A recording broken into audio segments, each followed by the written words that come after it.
Ladies and gentlemen, welcome to By the Horns, a Bitcoin podcast about South Africa. I'm your host, Ricky Allardyce, joined as always by my co-host and co-founder, Brandon van Niekerk, brought to you proudly by Bitvice, the only place in South Africa to buy self-custody Bitcoin. We help you get set up with your own multi-sigs, your hardware wallets, whatever it takes to self-custody your Bitcoin yourself. Come and chat to us. We'll get you set up. Hold Bitcoin the right way. And then also, we've got some ad reads besides Bitvice, and we're doing things slightly different this time. Instead of taking on money from advertisers, what we're doing is we're flipping the script, and we found projects that we think are deserving in South Africa of funding, Bitcoin projects specifically. And we would implore you to go and check out these projects and donate to them if it tickles your heartstrings. So the first one that we think is super important is Exonumia. Exonumia is a translation project, open source translation project of seminal Bitcoin works into native African languages. So if you want to see the Bitcoin standard in Afrikaans, yes, that's a native African language, go and contribute to the project. There's a couple of Afrikaans guys in our community I know who could really apply their trade there. It's a really cool project. What they need is people to help translate, and they also need people to donate money to the cause. So we'll put a link in the description below. Go and check out Exonumia. And then the second project we would like to spotlight this week is the Surfer Kids. Surfer Kids is a NPO based out of Mossel Bay. It's all about teaching kids social and personal responsibility while learning to surf. They also pay their surf coaches in Bitcoin, and they're starting to get a grassroots Bitcoin economy going in Mossel Bay. Super cool project. Herman is he runs the NPO. He's been on the show before. We'll put the link in the description below. Go and send them some sats. Get involved. Really great project. All right. With those out the way, today we have got Kerry Parsons on the show to join us. Kerry is one of the directors of the Cape Independence Advocacy Group. They're basically a think tank for Cape independence. Kerry, welcome to the show. Thank you, Ricky. Thanks very much for having me on your show. Obviously, we're big fans of you guys as well, and keen to go on this journey forward with you as we learn about Bitcoin while you guys help us out with bringing about independence. Absolutely, and I mean the reason why we've got you guys on the show is because Bitcoin is all about personal sovereignty. And the Cape Independence Movement is about sovereignty for the Cape, and it's about decentralizing power in South Africa. And I think, maybe we go a little bit further, that we want sovereignty all the way down to the individual level. You guys want sovereignty for the Cape. Maybe we don't go all the way together, but we can definitely go on the bus for a long way towards devolving power from the state. So what I'd like to do in this show today is really find out exactly what it is you guys are about, dispel some of the myths that are perpetuated in the corporate press about you, and then really, drill down into some of the arguments for and against Cape independence. So Brandon, anything from your side before we get started? No, you asked the perfect questions, man. So kind, Brandon. So Kerry, maybe you want to give us the cliff notes about what Cape Independence Advocacy Group is and what they are not. Sure. Okay. Well, it's probably relevant to your listeners to try to, as I've said to you before, there's no point explaining exactly what Cape Independence is and what it's all about. Everybody has heard about Cape Independence by now. We don't need to talk about specific political parties or anything like that. So in terms of why the Cape Independence Advocacy Group exists, it's we wanted to create an umbrella organization to bring all the independence movements together.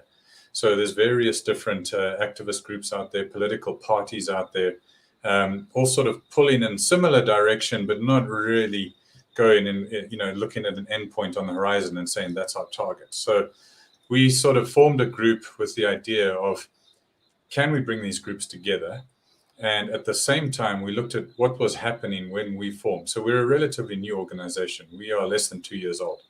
Now, if you guys remember, around about 2 years ago, when parties like the DA started talking about federal autonomy at the time was every single accusation the media could throw at it, they did, using the typical buzzwords we hear all the time.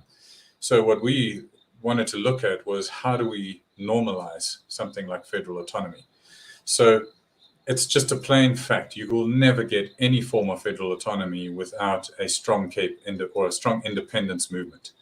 So if you want to accuse us of being the extremist view, all of a sudden the federal autonomy movement, or the federal autonomy itself, has now become more of a an acceptable compromise. And that was the first sort of target we set ourselves, and we hit that target way, way, way faster than we thought we would. So you mentioned a pretty relevant point earlier. You spoke about decentralization. Any secession movement anywhere on earth is by its very nature an advocate for decentralization. That's what secession is. And you spoke about, okay, so maybe we're looking for the Western Cape and you guys are talking about things on an individual level, but we don't know what the political system would be specifically in an independent Cape. So voters like you would decide the system. You could have autonomy down to an individual level if you change the political system. There's nothing to say we have to stick with the same political system we have right now. Why do we need a parliament of 400 fat cats? We could adopt a system, a much better system. We could invent a new system. So independence for us is not specifically just about political independence. There's many different forms of independence. And either way, we need economic independence. And that's what you guys are all about. So economic independence, cultural independence, political independence, they all fit, hand in glove, and one can't exist without the other. So we wanted to create an advocacy group. It's in our name, and that's what we are. All we wanted to do was take a more professional approach to bringing Cape Independence into the mainstream. And we went from 2 articles a year about Cape Independence when we started to now, on average, 2 to 3 articles every week. And that was just by taking this whole concept of all forms of independence for the Western Cape and normalizing it and showing people how beneficial it can be to your very lives. I mean, nobody wants to continue living under arguably the most corrupt and incompetent government in human history. So we need an out, and there's ways to do it. And there's many examples out there. We're not breaking new ground in any way. So we're following set precedent. There's many ways to do this. There's many people getting involved in it, like you guys. You guys coming to us with and helping us out is a perfect example of us having achieved a whole different standard. We've got professional groups coming to us now saying, how can we help? Now, that's a huge difference from where we were even 6 months ago. So we are the umbrella organization trying to help all groups come together and pull in the same direction, which, okay, often it's like herding cats. But look at the last local government elections. The buzzword everywhere was Cape Independence. Everybody's talking about it now. Tito Mboweni is talking about it. Julius Malema is talking about it. This went from a nothing burger to suddenly the hottest topic around. So we're just going to keep pushing that further and further and further, and working on all forms of independence for the Cape. So that's who we are. And Kerry, what led you to this point? What made you want to do this all? There's 4 of us that started this specific group. I can talk about, I guess, my personal journey more so than the other guys. But for me, I was a big fan of the manifesto of the Cape Party. Reading it, it's very concise. It's very, it speaks to all the things I believe in. Their way of addressing many issues, it makes a lot of sense. So I started asking around about various different people who want to sort of step up and help promote groups and political parties like that. And in doing so, I found a person in Switzerland, Ronnie van der Weyde. He's one of the founders of the Cape Independence Advocacy Group. And he was doing marketing for one of these other organizations and brought a bunch of us, myself, Phil Craig included, Rene Pretorius. He brought us together. And as soon as we started doing marketing specifically for other groups, we realized that we would be actually very efficient if we worked together as our own organization. So that's pretty much how I got involved in it, by being sick and tired, like everybody else, with the way the ANC is running this country, and wanted to find a way to improve the lives of people who are ready to stand up and say no more. And that's how we found each other and formed this group specifically to do that in a peaceful, professional manner. Yeah, it's brilliant, because all it takes is some people to start doing the hard work. People, as soon as people put their shoulders to the grindstone, other people see it and they start joining in. And like you said, people come to you now and they're like, look, how can we get involved? I mean, Brandon and I were like, we believe in Cape Independence, and we were like, how can we help? What can we contribute? And what we can help on the Bitcoin front, and this is something that we both believe is vital to the independence movement, because it's just going to make you so much more wealthy than the rest of the country if you adopt a Bitcoin standard in the Cape. And that puts you at a significant advantage. And it also means that the state you've just seceded from doesn't have a neck to choke when it comes to finances. They can't sanction you. They can't mess around with your currency, play the games that they normally would play. So it makes you more resilient. And also it serves as a means to attract capital. We've seen what's happened with El Salvador now, that El Salvador is attracting capital from all over the world because they're so open to Bitcoin. And I believe that Cape Town and the Western Cape can be the Bitcoin mecca for the world. It is one of the best places on earth to be. It's beautiful. We've got great weather. We've got, great resources, great infrastructure. Why not? We're a much bigger, we're bigger as a country than El Salvador would be, or is. So why not? But before we dive into the Bitcoin things even deeper, I want to throw some arguments against Cape Independence that we commonly hear in the mainstream, and see what you have to say about them. Shoot. So first one we always hear: the Cape can't make it financially. They can't be independent from the rest of the country. We are dependent on the rest of the country for finances. So, I mean, the obvious argument right there is, who's the wealthiest country in Africa right now? So you've got Mauritius that is killing it at the moment, the wealthiest country in Africa. They're number one, top spot, absolutely annihilating this country with massive resources. So they're sitting right there is a pretty good argument. So obviously we speak to a lot of economists out there. We get advice from various people. There's two creditor provinces in South Africa, Gauteng and the Cape. So at the moment, the Cape is providing way more money to the rest of South Africa than they get back. So if the people of the Cape, the taxpayers of the Cape, are propping up the whole of South Africa right now. So essentially, you've got a hole in the bucket. You've got the Cape as a bucket, and you've got this hole, which is the rest of South Africa. If we plug that hole, this bucket is going to start to fill. It's not going to drain any faster. So the arguments that people would make would say, but yeah, you've lost a major trading partner. Okay, so why don't we make a bunch of banks right here in the Western Cape, and all of a sudden we become the banking mecca of Africa, and we can start to compete with Mauritius. We've got massive IT potential here. We've got guys like you and Brandon with your businesses. I mean, look at the amount of just the entrepreneurs that have come out of this country already. I mean, we won't name names, but there's guys out there that are massive right now. And where did they come from? And you look at the Western Cape. Okay, so natural resources is what people are trying to base this argument on. So let's say, for example, that we didn't have the capacity we have for IT, or we weren't thinking about banking and Bitcoin and anything else. We weren't saying, look, we can compete with Mauritius. What do we really need to survive? What does Israel have that we don't have, for example? So we need water, we need food, we need shelter, we need electricity. Is anybody seriously suggesting we can't cover the basics?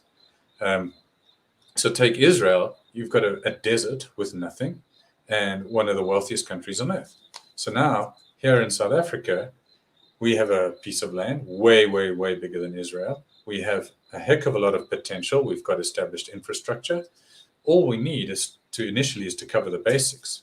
But now you take some of the best economists in this country, as you know, based in the Cape, and we put them in charge, for example, of this economy. And I cannot see how the Cape would ever fall behind its neighbors to the north, be they Azania, Namibia, Zimbabwe, doesn't matter who they are. You've got this little pocket, and I say little, as you just pointed out, it's bigger than a lot of countries out there. But you take the Western Cape, look at the potential that's there, look at the basics, look at other countries who are doing exceedingly well, Mauritius, Singapore, Israel is another, as an example. Do we need to rely on natural resources? Do we need to rely on land-based natural resources? That's another argument. So we are more than capable of pulling up our socks and making something happen, all while we're no longer being drained. We no longer have some ANC fat cat's hand in our back pocket. So there's the argument, the commercial argument, or talking about whether or not we have a basis to form our own economy. To me, it's absolutely absurd. Speak to any economists in the Cape, or just take real world examples out there. So I don't think the argument needs to go any further than Mauritius.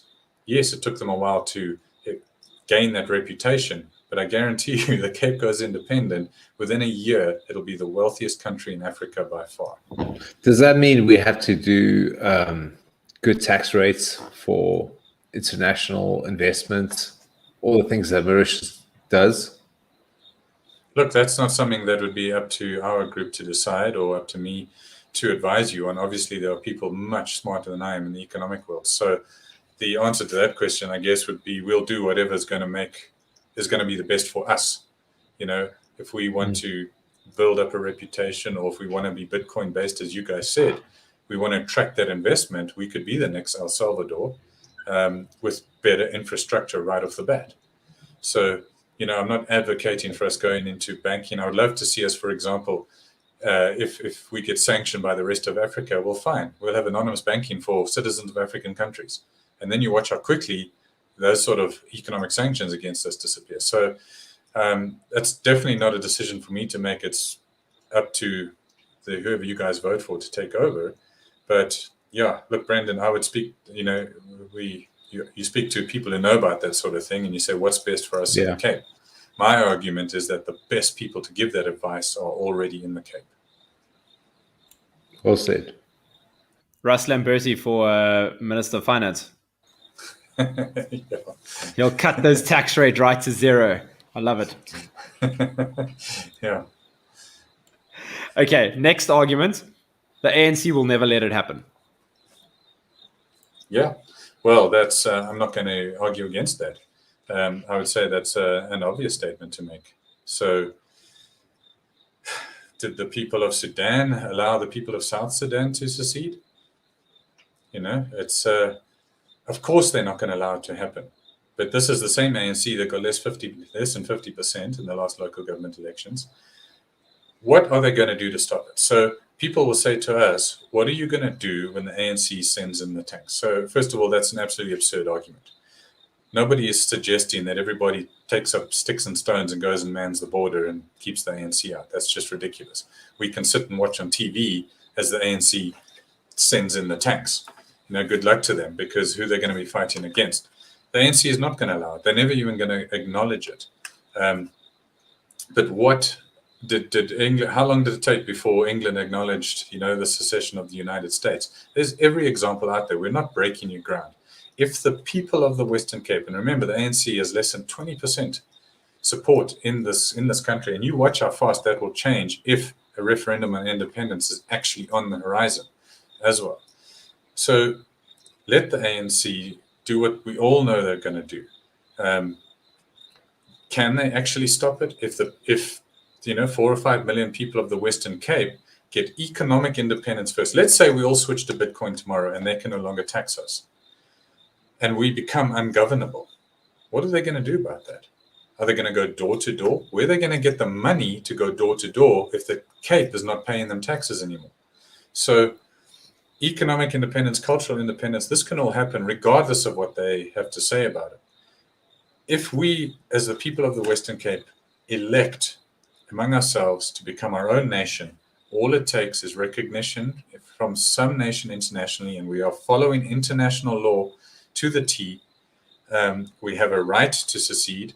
The people of the Western Cape have a right to self-determination. There are multiple unique cultures all across South Africa. You and I have both been at the same conference where people speak about, A, the fact that this country is already on the brink of constitutional collapse, but B, it's a massive piece of land where you've got a small group of elites trying to manage multiple different tribes all across the country. So what would the ANC do if hypothetically the people of Zululand tomorrow said we're independent? What could they do? There's zip. They could do nothing about that whatsoever.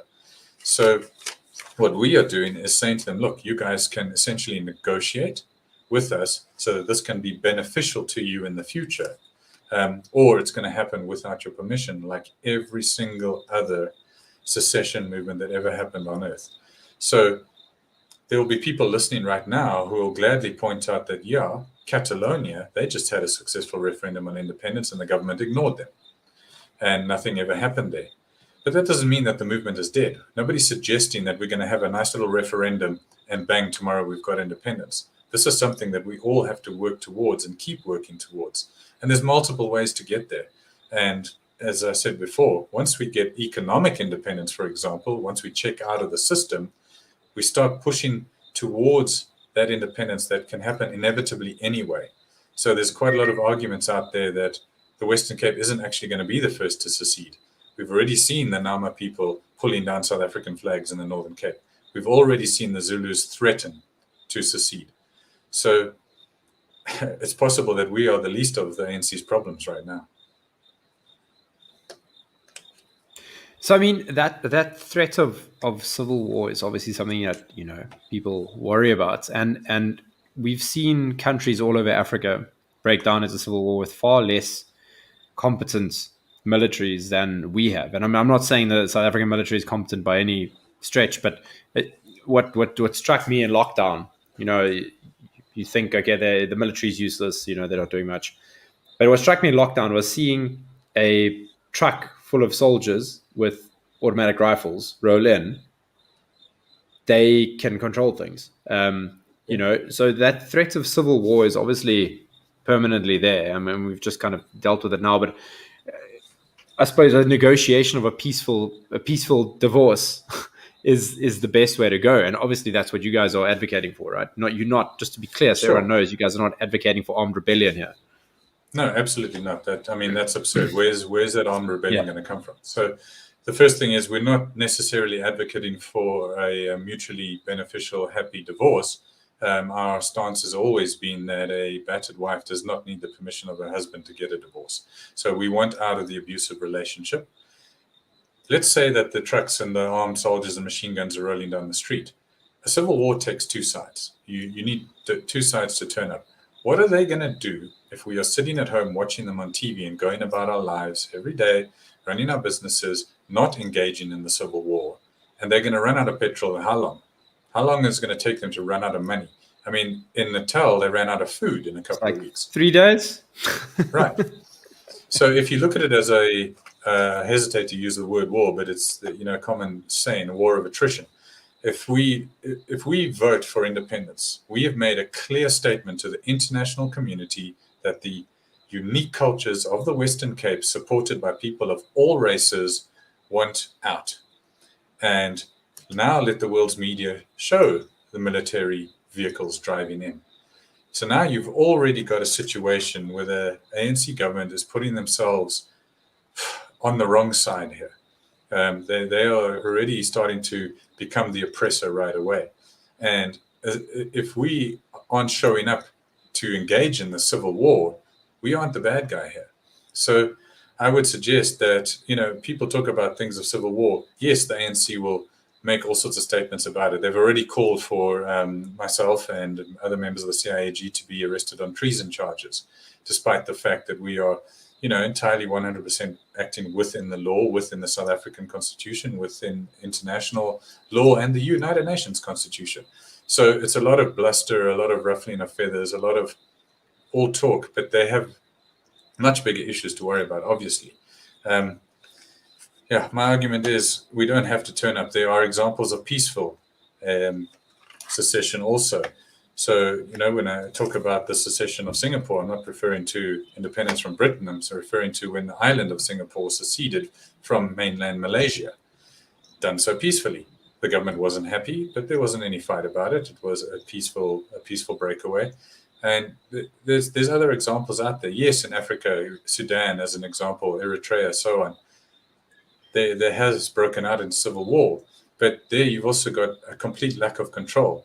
You've got a Somalia situation where you have soldiers saying, okay, I want this piece of land and taking it.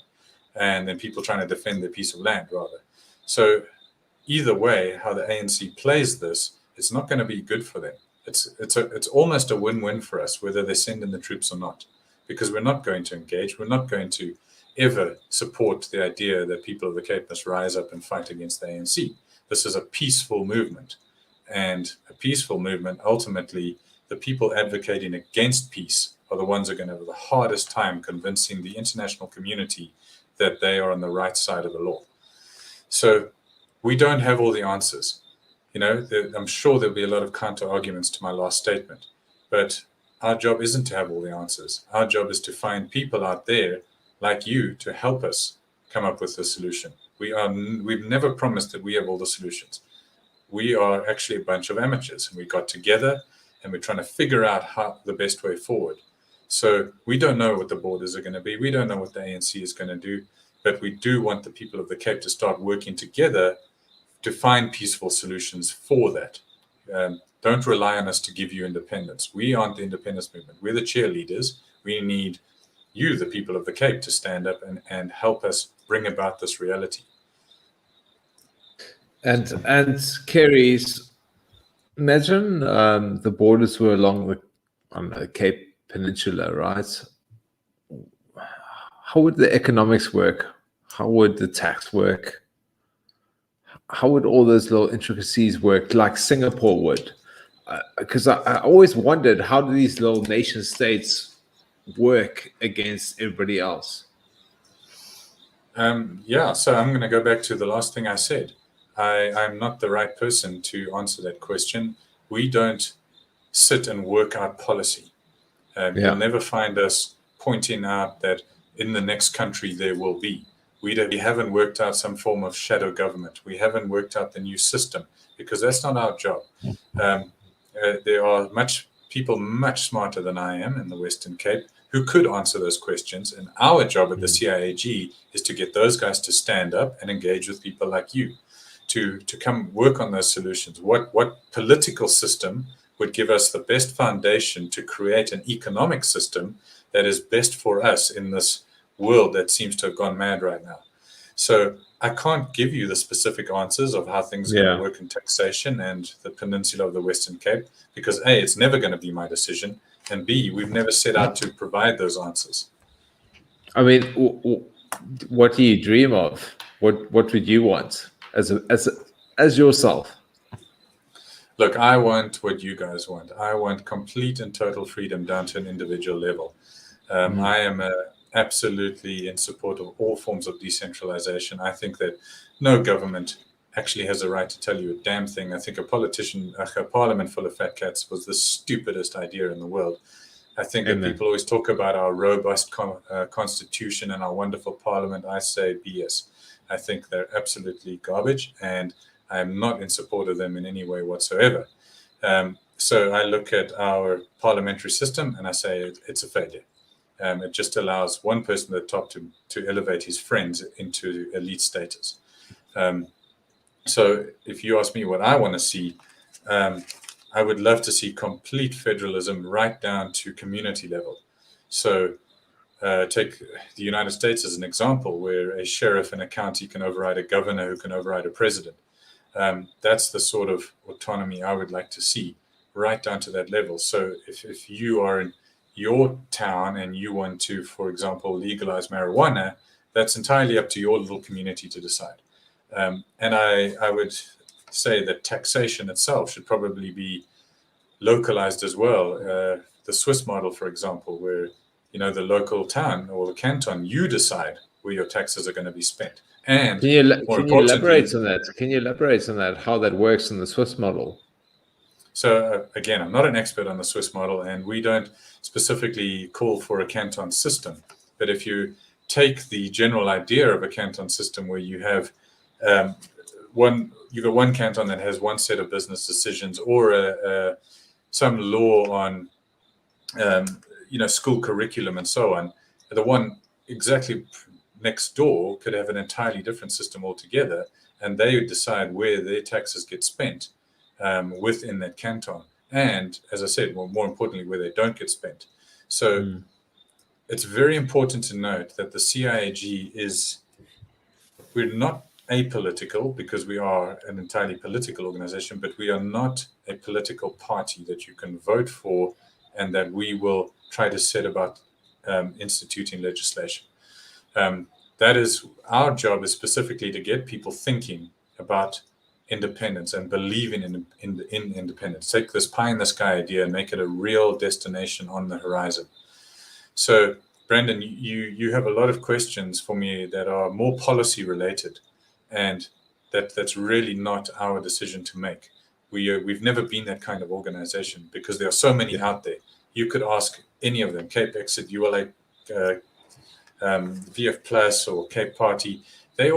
Cape Independence Party. Sorry, they all have policies. They have manifestos. They have things laid out of how a future country will work. What we are saying is, you guys need to support which of those groups you identify with, which of their policies is best for you, and let them answer those questions. Our job is to let you guys know that this is possible, and these are the parties and the people who are involved in it and who to vote for, etc. Well said, Kerry. Well said. Sure. So I don't have the specifics. Okay, so I'm going to throw the last one here. If the Cape goes independent and we declare ourselves a tax haven, which is the most logical way to go about attracting capital, we will have a refugee crisis on our hands where the rest of South Africa will try to come to the Cape. I know you just said you're not involved in policy, but let's just hypothesize and spitball here. How do you see that playing out in terms of borders, managing migrant issue? Obviously, we want to have immigrants because we want those skills. Sure. Yeah. I mean, there's lots of different sort of situations that you could talk about. Obviously, everybody's sick and tired of any sorts of race-based policies and any of that nonsense. So oftentimes when people talk about refugees coming into the Western Cape, the political pundits out there will try to bring up Eastern Cape migration. So in actual fact, what would happen is there would be mass migration from all of South Africa, and expats living all over the world. There's a million, if there's 400,000 people in Perth and 1 million South Africans in London, they're all going to come back to an independent Western Cape. So there will be mass migration. So I guess it's going to depend on what policies are implemented in terms of, land ownership or that sort of thing. So I don't imagine that any independence group is a supporter of expropriation or any of that sort of nonsense. But what you might get is a policy in place where, sure, you can be an immigrant, but there's no free handouts. So there's no more free housing from the ANC, for example. So people coming in have to have somewhere to go. So possibly you'd have to invest or so on. It would be up to a government to decide what to do with economic migrants who don't have any money coming into the Western Cape. I don't advocate one way or the other. It's going to depend on what sort of life is immediately available to people coming in, and can they afford to do so? And if they can't afford to do so, are there systems in place to deal with them, or are they better off being in South Africa, for example? So the ANC promises free housing. Perhaps a free and independent Western Cape doesn't promise that. So where's your better option now of where to go and live? At the moment, political parties are falling over themselves to provide free housing, basically buying votes. So, of course, you have a massive influx. But in an independent Cape, the influx is going to come from all over the world. And essentially, whoever is in charge at the time, or whatever separate sort of communities have been established or formed themselves, I hesitate to use the word cantons, but that sort of system, it'll be up to them to decide how welcoming they are. So, yeah, look, in my mind, I would suggest that anybody coming in would have to invest in the Western Cape. It's not a free ride. But again, it's not up to me to decide. Okay, so great answer. Thank you.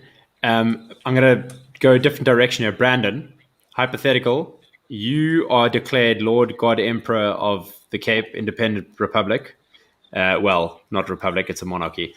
What do you do? How do you make the Cape great again? I'd change the whole it's first principles. You change the whole system of money, because you have to secede from the South African Reserve Bank, right? Once you do that, then you can start everything from there. I think that all power, all economics, all socioeconomics, and whatever the third word is, / economics, it all stems from that. It all stems from that. And you have to figure out a way to make money a proof of work system where it's not cheap and laborious, and where you move all types of quintillion effect from it. And once you do that, you can just say Bitcoin, bro. Yeah, but that's what I was trying to allude to. So, but it's not that simple, right? It's a bit more intricate than Bitcoin. Bitcoin is the first step, but you need to have a lot of people to adopt that, right? And you need some time for people to adopt it, to understand it and how to use it, because there'll be all these intermediaries along the way who try and take advantage of people. And you need to work out a system how to stop that, and how to educate people and everything around that. And you'll see in El Salvador how they've adopted that. There'll be a lot of problems along the way. You need to look at the other side of that, because the adoption curve, it looks like this, and then eventually flattens out. But that adoption curve along the way is higgledy-piggledy. So you need to figure that out. But you need to solve the money. You need to solve the inefficiencies of centralization. Because every single thing in this world, the problems around money and centralization is the core of the issues. It's government becoming too big. They have become larger and larger and larger. And through the inefficiencies of centralization, they've put that onus on other people. So we can figure out how to decentralize government and how to decentralize money. You can start fixing the system, and that takes time. Okay, cool. So what I would do is I would agree with you totally. I'll go Andrew Jackson on it, rip out the central bank, go straight for Bitcoin. We have no central bank at all. And also, by the time that this is implemented, Bitcoin is 5 years down the line already from where it is now. Like, this isn't going to happen overnight. So let's assume adoption is at a higher level than what it is today. So the Bitcoin network is making the job easier for us. So that's first thing. Get your central bank there. Then privatize everything. Schools, healthcare, everything. Universities, privatize it all.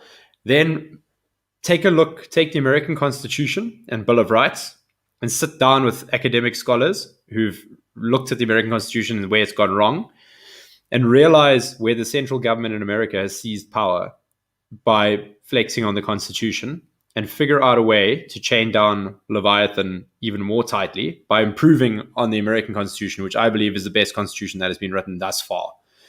So you go do that, and then you include one clause in the Constitution right at the top. Number 1, government shall not exceed a single digit, let's say 4% arbitrarily, something under 10% of GDP. Cannot. Government spending cannot exceed that. And that is how you... Well, what happens if they do?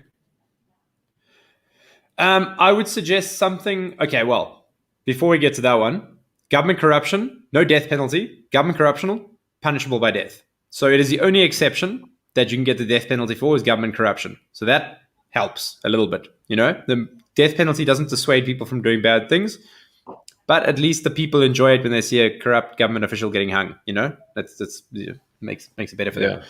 But then the next thing, tax breaks for anyone who's a firearm owner. So if you own a firearm, you get a tax break. The more guns you have, the more tax breaks you get. So loads of guns, government is shackled down to single digit of GDP per capita, and everything is privatized. So government is tiny. It must be so small that you must not even realize it's there. And the reason why you want everyone to own guns is that if the rest of the country decides they want to come and fuck around with you, everyone is armed, just like Switzerland and Norway and Finland and Israel, where everyone is armed and they can defend themselves. And you basically, like the British learned, you can't fight a guerrilla war in an area like South Africa. And that's how you ensure security from the outside. And you also ensure a polite society because everyone's armed. Yeah. And then you can build on it from there. But so you have no state indoctrination in state schools. So you have none of this bullshit like critical race theory permeating through and messing up people's heads like huffing glue. None of that happens. So you've got like decent education. Universities are all, they do what they want. There's no fixed curriculum. Government doesn't get to decide what people learn. Healthcare is privatized. Everything is privatized.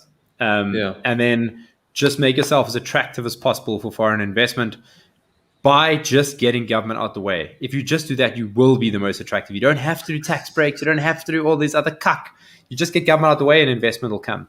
Yeah. And then we become the richest country on earth and we live happily ever after. I think what you and I agree on before we hand over to Kerry is we have to disintermediate government.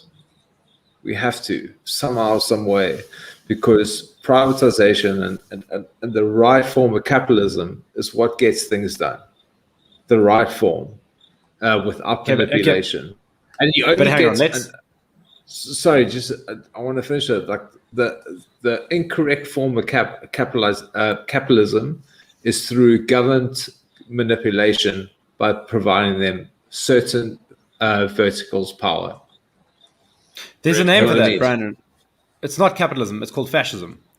Capitalism, there's no like different variants of capitalism. You have capitalism, which is just individuals interacting with each other as they would in it's the natural state of things. That's capitalism. Then we've got government choosing winners and losers. That's fascism on a continuum, Sure. And Benito Mussolini said it himself, and he is the OG of fascism. He was like, the blend of corporate power and government power is fascism. And that's what it is. That's what we see all around the world today. Literally every single country on earth is some varying degree of fascism. And as we see, it turns out really fucking bad when they wanted to. Look at Austria right now. They are walking through the streets in Austria looking for unvaccinated people who they are locked down. Unvaccinated people are locked down in Austria while everyone else can go about their business. They're hunting down unvaccinated people and asking for their papers and then chucking them in jail and giving them fines. If that is not jackbooted fascism, be out there next. It's the fucking Austrians. Once again, the Austrians. Yeah. What the hell? But it goes back to what I was alluding to, and maybe I was not clear, is you have to defund government. And as soon as you do that through Bitcoin, okay, and they can't print anymore, they aren't able to do those things. They aren't able to pay the police force to enforce those policies. And that's it. It's that simple. Yep. You've got to stop the money printing machine to take power away from governments. And that's it. Sure. Yep. So look, you made some pretty good points there. I completely agree with that. So government rules through fear. They rule through the fact that we have the authority because we've got the guys with the guns. We've got the police, we've got the military. The easiest solution there is to take away power of the military and police from any elected government official and put it you could either have a blind committee, but essentially what it is the police and the army they work for the Constitution. They work for the people, so to speak. So essentially the president would have to ask permission from a group that actually represents the people, whether or not he can go to war or access the military. And the onus is on the military to say no to certain things. So there's no minister of police anymore. There's no minister of this. There's people who work their way up the hierarchy who serve under the Constitution or essentially serve the people. But the trick there is to find out how you pay them. So I think the US has a great system with county sheriffs, for example. So you have a locally elected county sheriff funded by the local community. So your police are always your local community police. There's no no Becchicelli in Pretoria telling people to go and arrest children because they put their masks on, slightly too late at the beach or something like that. You've got a local sheriff elected by the local people. The deputies are the local people, and the pay comes from the local community. And I think that is a very, very smart system.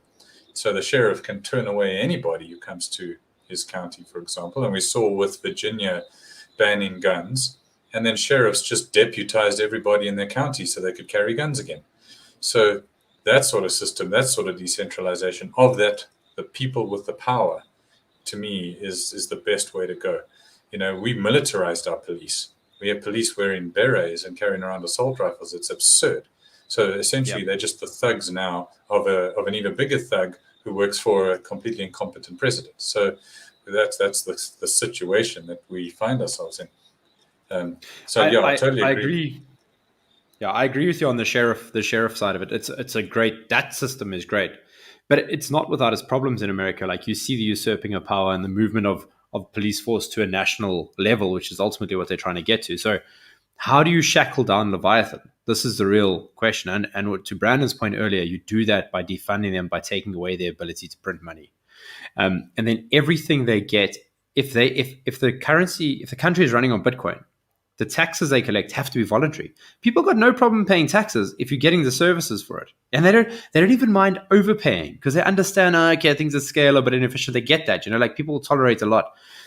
And they'll pay in Bitcoin, that's fine. And then you can have your police structures and things like that. But I think more important than having a state-funded police is probably having a militia and having an armed citizenry with an elected sheriff and a very, very tight structure that can be dissolved quickly. And also mandatory neck. Hang on, I've got a very important point to make before you go on. Mandatory exploding neck braces around politicians with a little piece of C4 on it, that when they fuck around, their heads get blown off. Sorry, had to get the one in there. Good points. And just to summarize for our listeners and for yourself, Kerry, there's two different pathways here, right? You got your traditional system where people get salaries paid, and most people pay PAYE, right? That's about to be evolved into something way more controlled through governments, where through CBDCs, central bank digital currencies, and it's coming very soon. I had a very, very long chat with a person who's worked on central bank digital, the Project Coca, which is the Saab project, for 8 months. One of the main stakeholders there, okay, to really understand what the hell is going on. But what's going to happen there is that all movement of funds, it's not you who gives them authorization to tax or take a cut. They just take it out of the wall. You got that, and that's what's going to happen. I promise you, it's inevitable. And you got this other system through Bitcoin. If you self-custody it, and that's the most important part.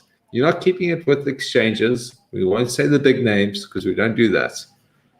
But through your own wallet, you keep this, and that's your money. And no one has any authorization over that but you. You have the single sole key, whether it's single sig, multi-sig, whatever. And no one can take it away from you. And you can choose to pay for something. You can choose to pay for a service, for a tax. And those are the two parts that are about to happen. And there's many jurisdictions around the world that are going to choose what they want to do. And the rich will go to this way, and the people who just accept things what they are going to stay in that other system, because that's coming. And that's where the world is going. Yep. Yeah, definitely. I agree completely. I've had similar conversations with people, not obviously at your level or your thorough understanding of blockchain and cryptocurrency, but I completely agree with what you said. And I think, you guys, the last time we spoke, you said a very important sentence that I wrote down. I've got it circled in my little notebook here. Sovereign ownership of your money. Now that's a big thing. It's your money. How much money I have in my Bitcoin wallet, it's none of your goddamn business. Doesn't matter who you are. I don't care if you're a president. I don't care if you're the bloody Pope. It's none of your business where it came from and how much I've got in there. So when you have this authority saying, show me what you've got in your wallet, and everybody's just accepting it. I mean, we're in a world right now of sheep. We all know that. Yep. And as you said, people are going to go one way and other people are going to go the other way. I know which side I want to be on. I know what I'm a rebel at heart, but more so than that, I really believe that, frankly, yes, I will pay taxes if I'm getting something for it. But you asked earlier about my journey of getting into this whole independence movement, and for me, the thing that first kicked it off was rates and taxes. So paying rates and taxes on property, and not only getting nothing back for it, but actually your life worsened, by constant hassles for it and threats to take you to court. Meanwhile, there's water pouring down the street on the same week they're talking about a drought because they can't come and fix the damn pipe, and they still want me to pay for it. And then I don't get the services anyway. They don't pick up the rubbish. They don't fix the potholes. So that was the start, really, for me on an economic level or on the financial side. So, yeah, when it comes to like your own multi-sig wallet and having it off of an exchange, I am 100% behind that. I think it's a no-brainer for me. Like many things in the world right now, people would call me I won't go into the specific things, but they'd say like, you've listened to fake news, etc., etc. Come and do what we do. Come and line up here and get your, I don't want to say it, but, and I'm not in that category at all. So for me, I've chosen my own path. And for me, money it's my business. My money's my business. If you're going to do a good job, yes, I'm going to pay my share. If you're a thieving bastard, then where I keep my money, how much money I've got, is none of your damn business. And what you guys are doing and what you're advocating for, that's just 100% up my alley for sure. And I suspect for many people in the Western Cape as well. Absolutely. And for everyone in the rest of South Africa who wants to come and take part in being a sovereign individual and living somewhere that is beautiful and is productive and is peaceful, and we can, you can build great things. Why be subject to being extorted and stolen from blatantly and laughed at? Essentially they rob you and they laugh at you, and they believe they're not beholden to anyone. The government there's no competition for them. No. That's why they don't have to fill potholes. They don't have to fix your pipes. They treat you with disdain when you complain because they're like, oh, whatever. You're not going to vote us out. Here's the bill for your rates and taxes. They tell you on the same day they get up there and say, we're going to take your property from you because we don't like your skin color. Yeah.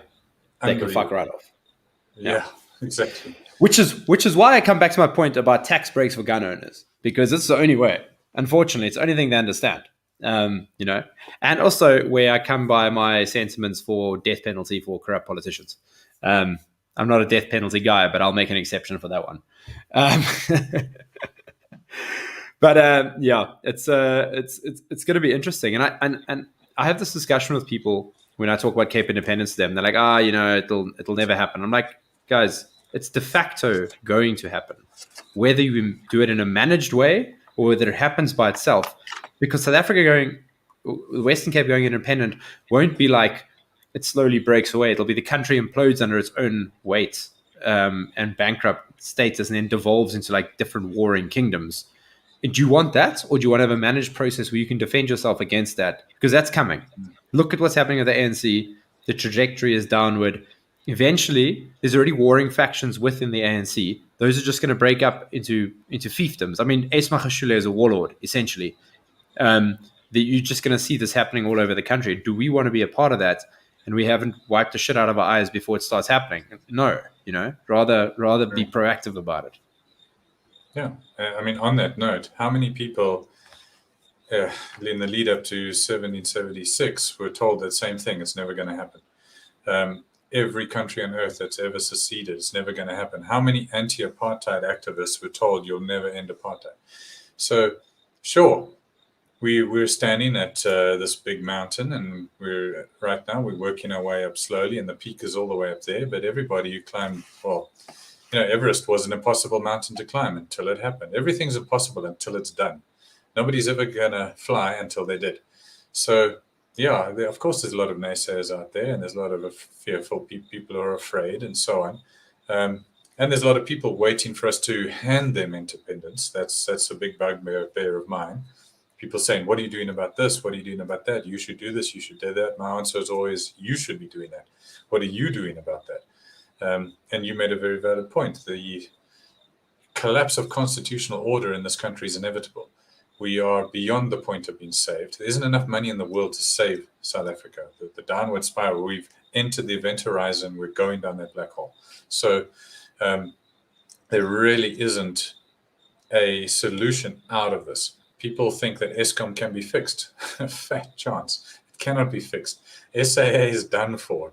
These sorts of things, you really are living with blinkers on if you think you can fix South Africa.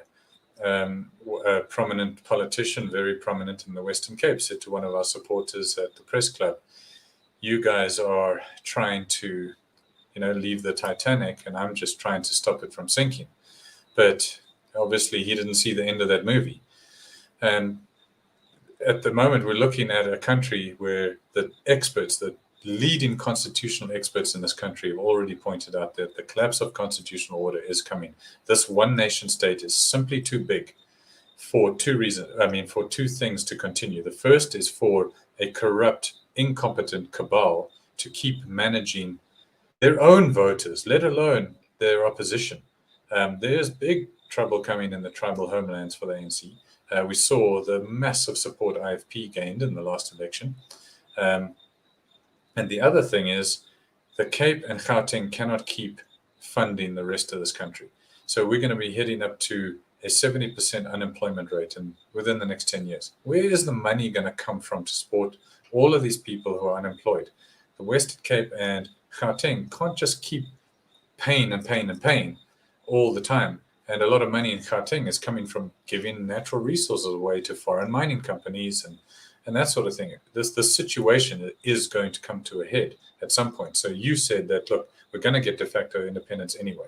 So for me, the breakup of this one nation state based on colonial era borders, it's never going to, I think it's already a failed state. I don't think anybody could produce a proper argument as to why this country is not a failed state and it can be saved. So independence might not come from a referendum, but it's certainly going to come from the collapse of constitutional order. And only those provinces, those areas that are ready to stand on their own 2 feet when that happens will survive. The rest will devolve into Somalia or a Zimbabwe type situation. The Western Cape, already thinking about independence, already talking about it, is already moving in the right direction to stand on our own 2 feet. Once this total collapse happens. So I don't believe for 1 second that we will be able to prevent a collapse of South Africa as a whole. It's coming. Yeah, just think about the political units of South Africa. So the British, there's the Boer republics, and then there was the Cape Colony, which is Eastern Cape, Western Cape, and there was Natal, right? British colonies. Then that became the Union, right? So the British try to force South Africa together.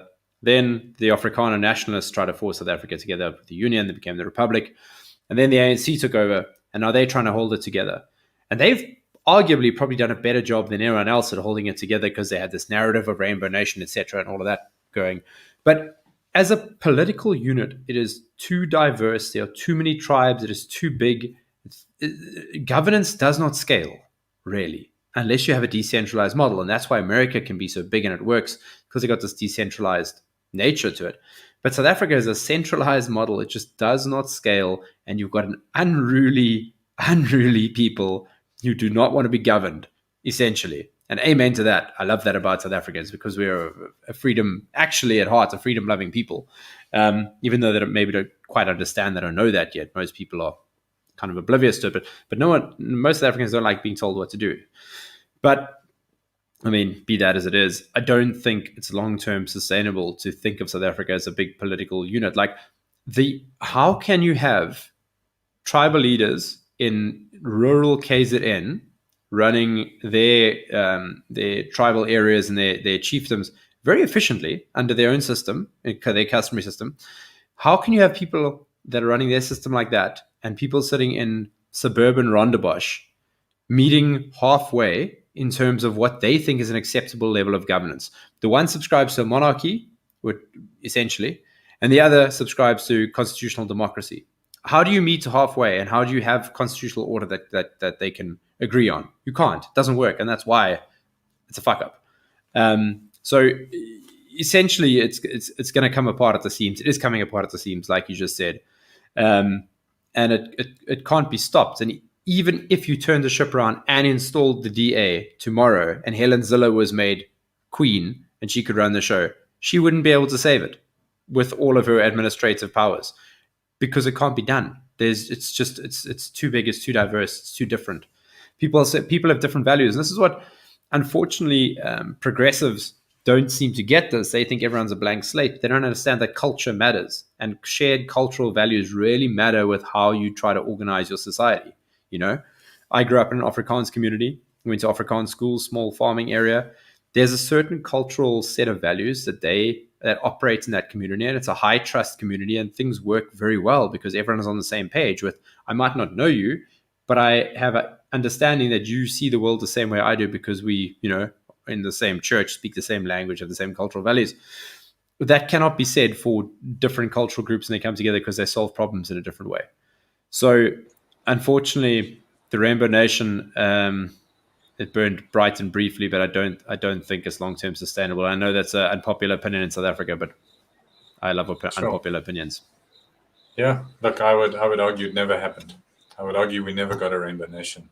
We were sold into a lie. Obviously, it's what we would want to have, but it was never delivered. So a lot of promises were made, nothing ever happened.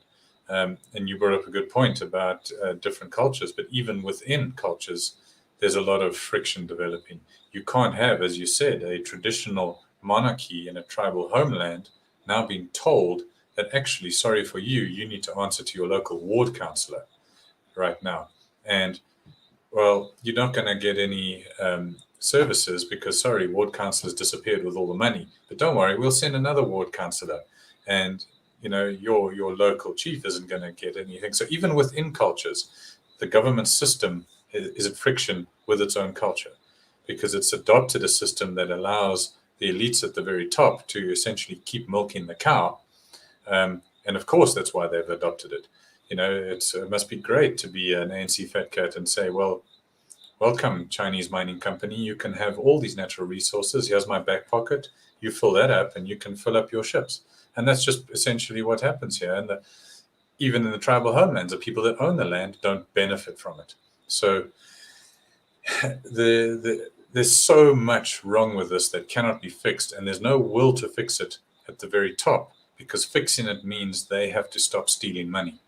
And how do you convince people who only got into government to steal money to sort of cut their own heads off, basically? So, it's a complete fallacy, this idea that we can fix this problem, we can plug all the holes, we can all sing Kumbaya and be friends.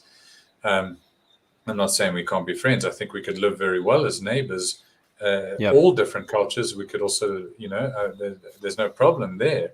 The issue is you can't have one central government of cronies deciding everything specifically for their own advantage to the detriment of all cultures and keep using the same scapegoats. We hear them again and again and again. We heard it in World War II, where you got, one little guy blaming the Jewish people. Now we've got a government here blaming total made-up nonsense of white monopoly capital.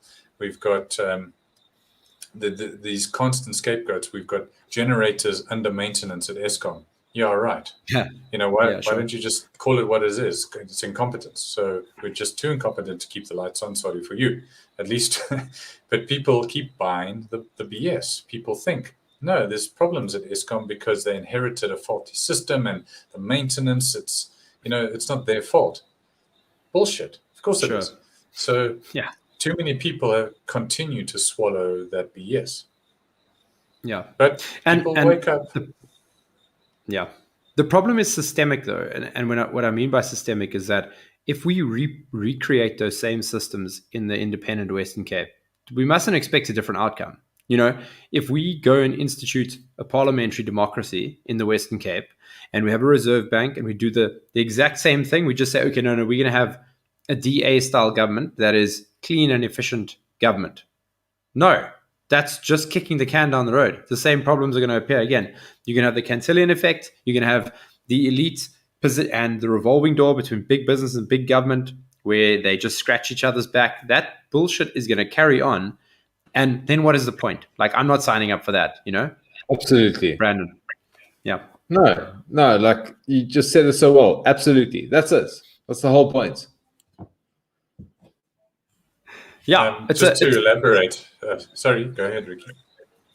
No, I mean, just to close it out, like we need to think, and I know you guys don't do policy, and this is where we need to get someone like Jack Miller on the show and chat to him about what ideas he's got. But I know he's a libertarian and he'd probably agree with a lot of this. But we cannot go and recreate those same systems and expect a different outcome. That is insanity. And just by thinking, that corruption is just ANC people, like that is misunderstanding human nature and kind of a bit racist, to think that it's just the ANC.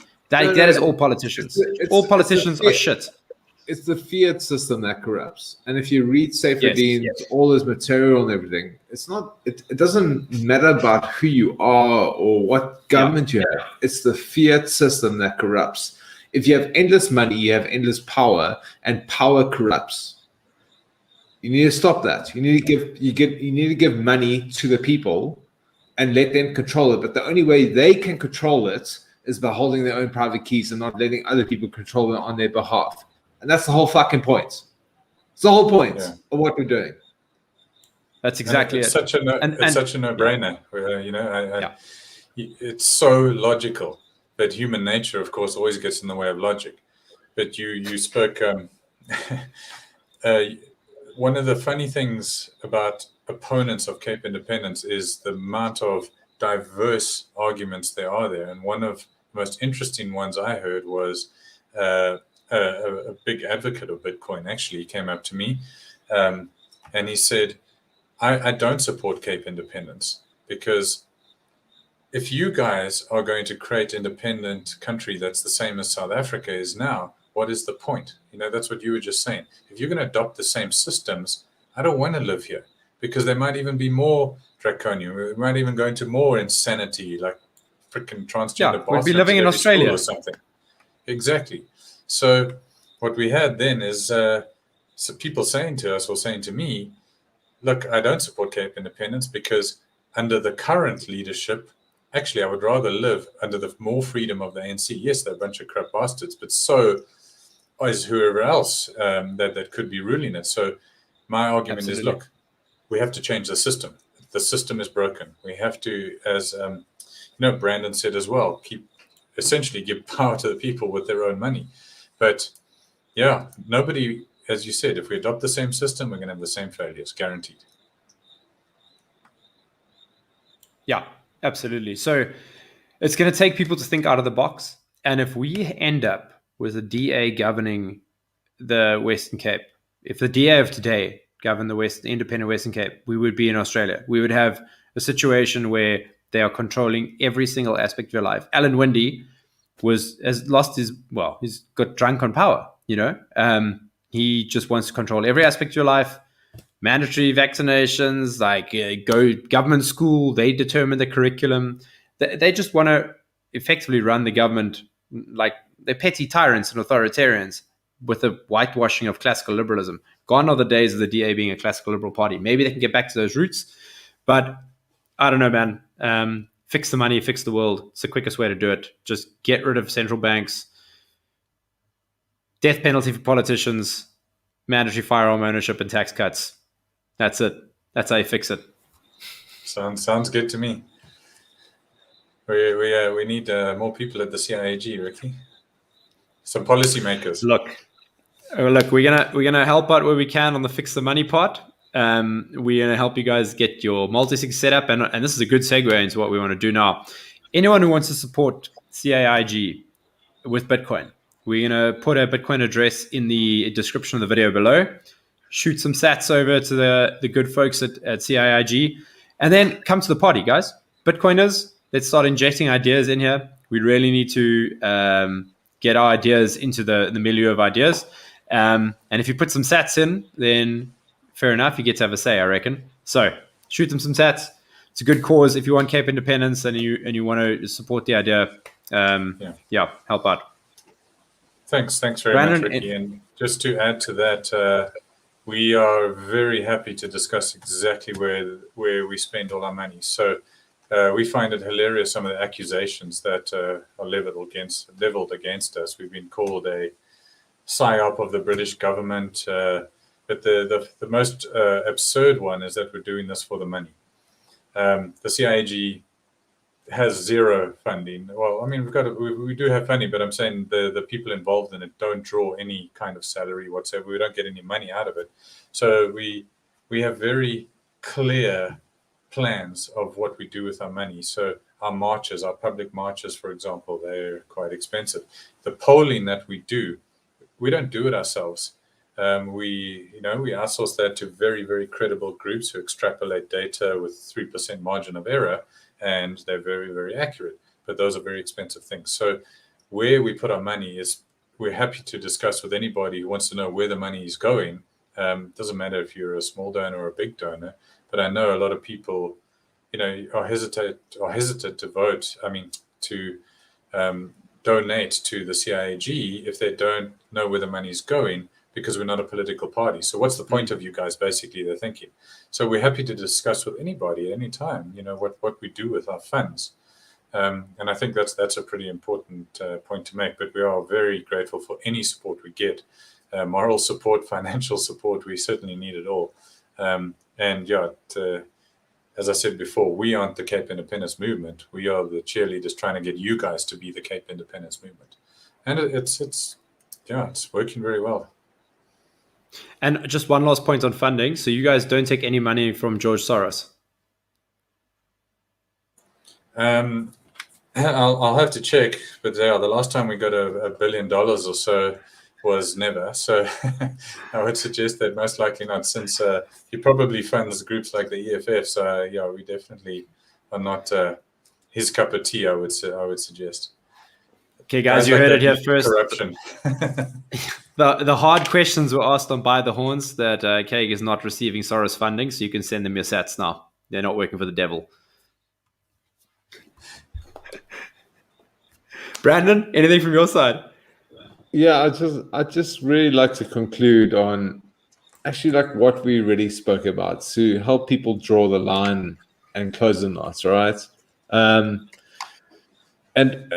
we're really explaining how do you pass the power on to people. And I really want to implore that the only way you do that is through this new technology that was built 50 years after the invention of the microprocessor, right? That was a revolution that led to the internet, computers, and all that. It's 50 years later. And we've got this new technology. And people might think it's a stupid thing, but I assure you that it is way bigger than most people think. And this is what allows people to have the power to opt into things now through cryptography. It allows you to take your money to yourself and not let others control it on your behalf. And I promise you, in 10, 20 years, most people will come to understand that through all these different providers who do things well. But if you're early to understand that little part, you're golden for life. And you can go live wherever the fuck you want, and you can do whatever the fuck you want. And it's that simple. And that's all I want to say. But you really want to live in the Western Cape because it's the best place on earth. Well said. Deplatforming is also, you become resistant to any sort of deplatforming banks, financial things, any organization that can cut off your funds. And once you are, as you said, independent with your sovereign control of your money, you have a hell of a lot more freedom. I mean, if I go on Facebook and start talking about independence issues, it's so easy for them to just block you and you're deplatformed. And banks have done it in the USA. If you're an NRA member, certain banks will shut down your bank accounts. Crypto Bitcoin completely just makes all of that irrelevant. Right off the bat. Absolutely. That's such an important thing. They've lost their control over you. You've taken the leash off, effectively. Exactly. And that's why it's so important for people to donate to CAIG in Bitcoin, because it really just strengthens your position as being uncancelable. And if you want to keep hearing these good ideas coming out and keep pushing this idea, and look how far the ball has been moved in the last 18 months, like that work is super important. And if you guys start acquiring the bulk of your funding through Bitcoin, like you're going to become unstoppable. And that's something I'd really like to see. And I think any Cape Independence supporter, even if you go and buy Bitcoin and send it instead of just sending cash, I think it's a great way for you guys to start collecting your donations. And we obviously helping you guys set all of that up at the moment, getting you onto your own multi-sig. I look forward to it. Cool. I think we're gonna call it there. Brandon, any closing thoughts from you? All good. Great to have you, Kerry. Thanks so much for your time. Yeah, thanks, guys. Thanks to both of you and Bitvice itself. We are definitely counting on you for our Bitcoin side, and it's just so nice to have professionals come to us and say, how can we help? So, yeah, big up to you, and thanks from all of us at the CIAG. We definitely are very, very pleased to have your support. It's absolutely our pleasure. All right, guys. On that note, everyone have a good night. Please go and check out the projects we mentioned earlier. Exonumia, Surfer Kids also are really great projects. You can go get involved. And on that bombshell, well, not really a bombshell, but on that note, have a good evening, and we'll chat to you all later. Cheers, guys.